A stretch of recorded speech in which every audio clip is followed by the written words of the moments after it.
നമ്മൾ ഒക്ടാഹെഡ്രൽ ജോമെട്രിയിൽ എങ്ങനെയാണ് ഒരു കോർഡിനേഷൻ കോമ്പൗണ്ട് ഇതേപോലെ കോർഡിനേഷൻ കോമ്പൗണ്ടിൽ ഈക്വൽ എനർജി ഉള്ള ഡി ഓർബിറ്റൽസ് സ്പ്ലിറ്റ് ചെയ്തത്, അതിനെ ബേസ് ചെയ്തിട്ട് അതിൻ്റെ മാഗ്നറ്റിക് പ്രോപ്പർട്ടി എങ്ങനെയാണ് നമ്മൾ റെപ്രസെൻറ്റ് ചെയ്തത്, എക്സ്പ്ലെയിൻ ചെയ്തത്, കളർ എങ്ങനെയാണ് എക്സ്പ്ലെയിൻ ചെയ്തത്, അതുപോലെയുള്ള കാര്യങ്ങളൊക്കെ നമ്മൾ നോക്കി. ഇനി crystal field splitting in tetrahedral geometry. Tetrahedral ജോമെട്രിയിൽ അല്ലെങ്കിൽ ടെട്രാഹെഡ്രൽ സ്ട്രക്ചർ വരുമ്പോൾ അവിടെ എങ്ങനെയാണ് ക്രിസ്റ്റൽ ഫീൽഡ് സ്പ്ലിറ്റിംഗ് നടക്കുന്നത് എന്ന് നോക്കാം. അപ്പോൾ നമ്മൾ നേരത്തെ പറഞ്ഞ പോലെ തന്നെ മെറ്റലിൻ്റെ ഡി ഓർബിറ്റൽസ് ഒക്കെ ഡീജനറേറ്റ് ആണ്. ഡീജനറേറ്റ് എന്ന് പറഞ്ഞാൽ ഒരേ എനർജി ഉള്ള ഓർബിറ്റൽസ് ആണ്. ഏതൊക്കെ ഡി ഓർബിറ്റൽസ് ആണുള്ളത്? D x y, d y z, d x z, d x square minus y square, അതുപോലെ തന്നെ ഡി ഇസഡ് സ്ക്വയർ. ഈ 5 ഡി ഓർബിറ്റൽസിൻ്റെയും എനർജി ഒരേപോലെയാണ്, അതായത് അത് ഡീജനറേറ്റ് ആണ്. ഓക്കെ, ആ ഡീജനറേറ്റ് ആയിട്ടുള്ള ഇതേപോലെയുള്ള മെറ്റലിൽ ലിഗാൻസ് വരികയാണ്. സ്പെരിക്കലായിട്ടാണ് ലിഗാൻസ് വരുന്നത് എങ്കിൽ അതിൻ്റെ എനർജി നമുക്കറിയാം. ലിഗാൻസിൽ ഇലക്ട്രോൺസ് ഉണ്ട്, മെറ്റൽസിൽ ഇതേപോലെ തന്നെ ഡി ഓർബിറ്റലിലും ഇലക്ട്രോൺസ് ഉണ്ട്. ഇലക്ട്രോണുകൾ തമ്മിൽ റിപ്പൽ ചെയ്യും. അങ്ങനെ റിപ്പൽ ചെയ്യണതിൻ്റെ ഫലമായിട്ട് ഇതിൻ്റെ എനർജി കൂടും, ഡി ഓർബിറ്റൽസിൻ്റെ എനർജി കൂടും. പക്ഷേ അപ്പോഴും ഡീജനറസി മെയിൻറ്റെയിൻ ചെയ്തിട്ടുണ്ട്.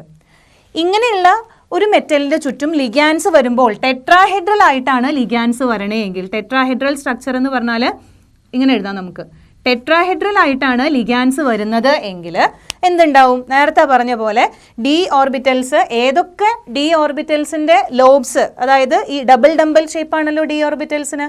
അപ്പോൾ ഏതൊക്കെ ഡി ഓർബിറ്റൽസിൻ്റെ ലോബ്സ് ആണോ ആക്സിസിൻ്റെ ഇടയിൽ അലൈൻ ചെയ്തിട്ടുള്ളത് അത് ഈ ലിഗാൻസുമായിട്ട് കൂടുതൽ ഇൻട്രാക്ട് ചെയ്യും. അതുകൊണ്ട് അതിൻ്റെ എനർജി കൂടും. അപ്പോൾ നമുക്കറിയാം ഡി ഓർബിറ്റൽസിൻ്റെ lobe d x y, d x z, d y z. ഈ 3 ഓർബിറ്റൽസിൻ്റെ കേസിലാണ് ഡി ഓർബിറ്റൽസിൻ്റെ ലോബ് ആക്സിസിൻ്റെ ഇടയിൽ അലൈൻ ചെയ്തിട്ടുള്ളത്. അപ്പോൾ ഈ ഓർബിറ്റൽസിൻ്റെ എനർജിയാണ് കൂടുതൽ, അതാണ് കൂടുതൽ ലിഗാൻസുമായിട്ട് ഇൻട്രാക്ട് ചെയ്യുക, കൂടുതൽ റിപ്പൽ ചെയ്യുക. അപ്പോൾ അതിൻ്റെ എനർജിയാണ് കൂടുക. അപ്പോൾ അതിനെ T2 ഓർബിറ്റൽസ് എന്ന് പറയും. അത് എനർജി കൂടുതലാണ്. ഇനി അതേപോലെ തന്നെ ബാക്കിയുള്ള 2 d orbitals, d x square minus y സ്ക്വയറും ഡി ഇസഡ് സ്ക്വയറിൻ്റെയും ആ ഓർബിറ്റൽസിൻ്റെ ലോബ്സ് എലോങ് ദ ആക്സിസ് ആണ് അലൈൻ ചെയ്തിട്ടുള്ളത്. അപ്പോൾ അങ്ങനെയുള്ള ഈ 2 ഡി ഓർബിറ്റൽസ് എന്താണ്, ലിഗാൻസുമായിട്ട് അത്രയധികം ഇൻട്രാക്ട് ചെയ്യില്ല. അതുകൊണ്ട് റിപ്പൽഷൻ കുറവായിരിക്കും. അപ്പോൾ അതിൻ്റെ എനർജി കുറവായിരിക്കും.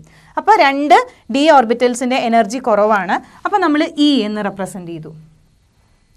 ഇനി ഈ ഇയും T2ഉം തമ്മിലുള്ള എനർജി ഡിഫറൻസ് ആണ് crystal field splitting in tetrahedral geometry and it is given by delta T.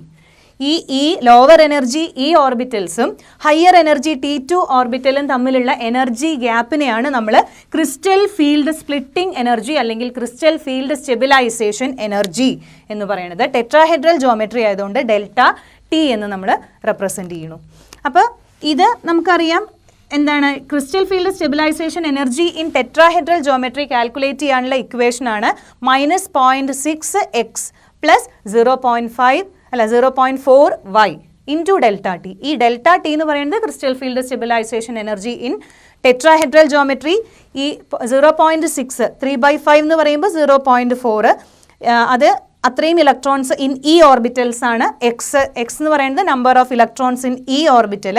2.5 എന്ന് പറയുമ്പോൾ 2/5 എന്ന് പറയുമ്പോൾ 0.4 മുകളിലേക്ക് ആയതുകൊണ്ട് നമ്മൾ അതിനെ പോസിറ്റീവ് സൈൻ കൊടുത്തു, പ്ലസ് 0.4. വൈ എന്ന് പറയുന്നത് number of electrons in T2 orbitals. അപ്പോൾ ആ ഒരു ഇക്വേഷൻ വെച്ചിട്ട് നമുക്ക് എന്ത് കണ്ടുപിടിക്കാം? ക്രിസ്റ്റൽ ഫീൽഡ് സ്പ്ലിറ്റിംഗ് എനർജി അല്ലെങ്കിൽ ക്രിസ്റ്റൽ ഫീൽഡ് സ്റ്റെബിലൈസേഷൻ എനർജി കണ്ടുപിടിക്കാം. ഇനി നമ്മൾ ഒക്ടാഹെഡ്രൽ സ്ട്രക്ചറും ടെട്രാഹെഡ്രൽ സ്ട്രക്ചറും കൂടെ കമ്പയർ ചെയ്യുമ്പോൾ നമ്മൾ ഒക്ടാഹെഡ്രൽ കേസിൽ T2G എന്നും EG എന്നുമാണ് നമ്മൾ റെപ്രസെൻ്റ് ചെയ്തിട്ടുണ്ടായിരുന്നത്. പക്ഷേ ഇവിടെ നമ്മൾ ടെട്രാഹെഡ്രലിൻ്റെ കേസിൽ T2 എന്നും E എന്നുമാണ് റെപ്രസെൻ്റ് ചെയ്യണത്. അതായത് ഈ G എന്ന് പറയുന്ന ടേം നമ്മൾ അവിടെ എഴുതണില്ല. അപ്പോൾ എന്താണ് ഈ G എന്ന് പറയുന്ന ടേം? G എന്ന് പറയുന്ന ടേമാണ്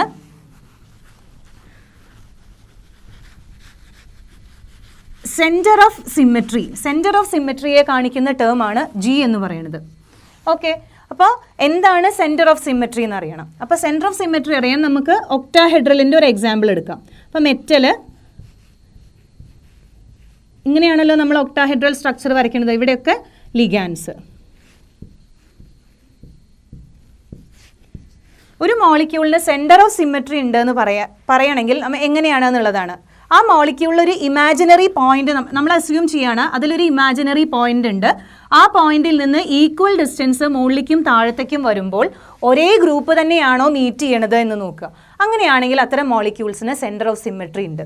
അപ്പോൾ ഇതിൽ നോക്കൂ, മെറ്റൽ സെൻറ്ററിൽ, അപ്പോൾ അവിടെ തന്നെ നമ്മളൊരു ഇമാജിനറി പോയിന്റ് കൺസിഡർ ചെയ്തിട്ട് ഇവിടുന്ന് മുകളിലേക്ക് നമ്മൾ ഇങ്ങോട്ട് പോയി, അപ്പോൾ എൽ എന്ന് പറയുന്ന ലിഗാൻഡിനെ കണ്ടു.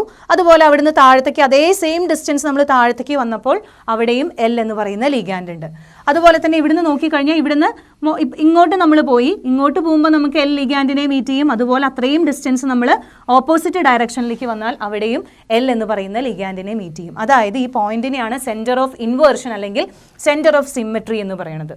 ഓക്കെ, അതുപോലെ തന്നെയാണ് സ്ക്വയർ പ്ലാനാർ കോംപ്ലക്സ് എടുക്കുകയാണെങ്കിലും സ്ക്വയർ പ്ലാനാർ കോംപ്ലക്സിലും ഇതേപോലെ സെൻറ്റർ ഓഫ് സിമെട്രി ഉണ്ട്. ഇവിടുന്ന് ഈ സൈഡിലേക്ക് പോവും, അത്രയും താഴത്തേക്ക് വന്നു കഴിഞ്ഞാൽ എൽ ലിഗാൻഡിനെ മീറ്റ് ചെയ്യും. അതുപോലെ തന്നെ ഈ ഒരു പോയിന്റിൽ നിന്ന് ഇങ്ങോട്ട് പോയി, അപ്പോഴും എൽ എന്ന് പറയുന്ന ലിഗാൻഡ്, അതേപോലെ താഴത്തേക്ക് വന്നപ്പോൾ അവിടെയും എൽ എന്ന് പറയുന്ന ലിഗാൻഡ്. അതായത് ഈ മോളിക്യൂൾ ടെട്രാഹെഡ്രൽ ഒക്ടാഹെഡ്രൽ സ്ട്രക്ചറിനും സ്ക്വയർ പ്ലാനാർ സ്ട്രക്ചറിനും സെൻറ്റർ ഓഫ് സിമെട്രി ഉണ്ട്. അല്ലെങ്കിൽ അവിടെ സെൻറ്റർ ഓഫ് സിമെട്രിയെ കാണിക്കാൻ ജി എന്ന് പറയുന്ന ടേം നമ്മൾ ഉപയോഗിക്കും.